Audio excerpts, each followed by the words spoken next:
Hey, good morning, everybody. It's Hammer. Today is Monday, November 17th, 2025. I, of course, am the founder of Originator Success, Grab and Go Social Rate Sensei.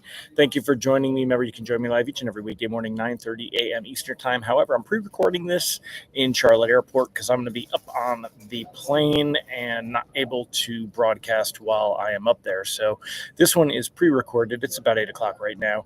Market's just about to open, but didn't want to let you all down. So anyway, if you're here this morning, say good morning. I'm still going to see it in the comments, so pretend that I'm here. Definitely want to see that feedback. Also, it helps with the algorithm. So if you're here this morning, say good morning. If you're watching on the replay, do me a favor, give me a hashtag replay.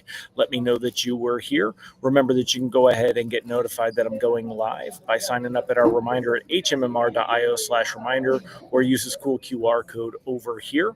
You could also find out about some of our other amazing products like Grab and Go Social at grabandgosocial.com, Originator Success at originatorssuccess.com. If you want something free, you can get our emails at ratelockadvice.com. Sign up for an email each and every weekday morning, absolutely free of charge, or our $7 text alerts if you don't want to use one of the other services. Maybe they provide a little too much for what you need and you don't want to spend.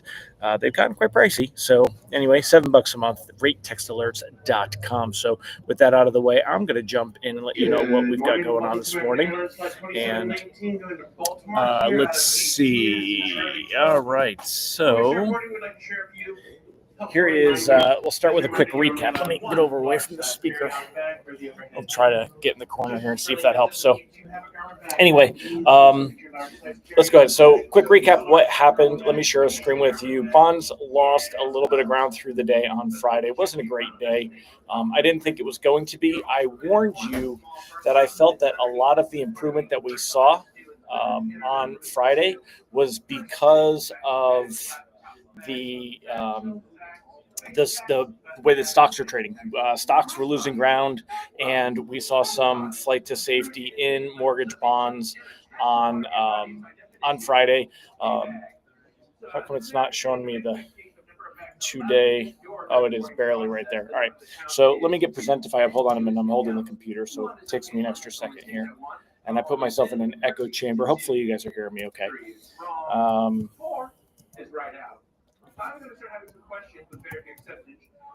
Okay, so taking a look here on Friday, pricing came out right about here. You could see it lost ground through the day, ending the day right about here, ending lower on the day. So not really all that great. The 10-year Treasury yield is also up much higher. You could see that on Friday, it was all the way up to close at 4.15, which is definitely not where we want to see it. Not the easiest place. So anyway, let me go ahead and go to the next one. Rate sheets today are likely to be worse. Still early. Like I said, this is pre-recorded at about 8 o'clock, but we are likely to see some carryover from Friday. Right now, mortgage bonds are up about 4 basis points.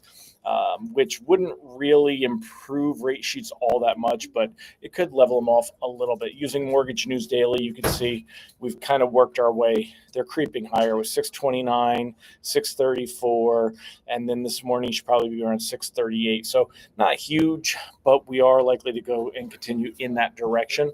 Let me take a look here. Reprice risk. Sorry, y'all. Here we go.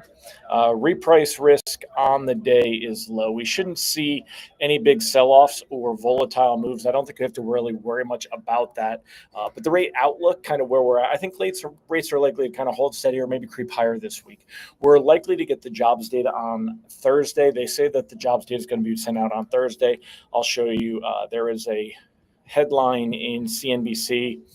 We heard that last week as well. So September jobs report will be out Thursday as first data since the shutdown starts to trickle out. A little discerning. I think it was Carolyn Levitt over at White House.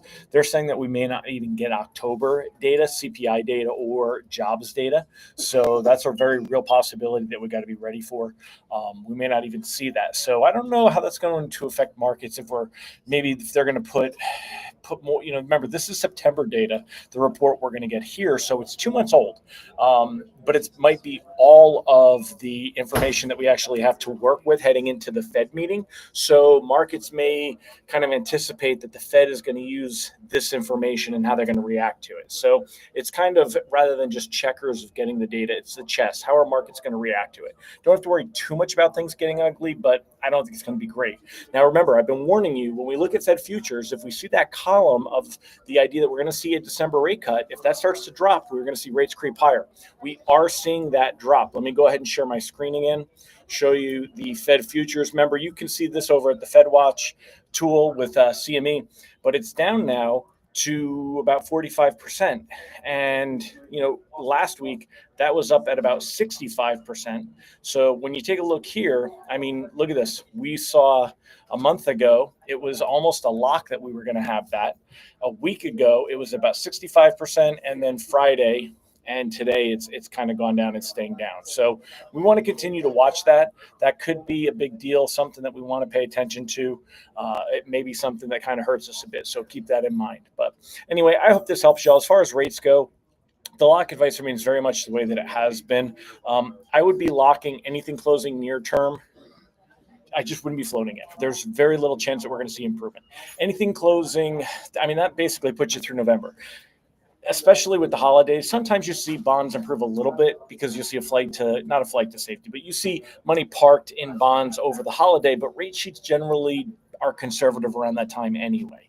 But as we get into December, if we're not going to get, the October data, we should get November data into that first week of December because they'll have time to be getting onto there, and then we could see things kind of move around. So, but rates are still in a great spot. So I would definitely lock anything closing the next couple of weeks.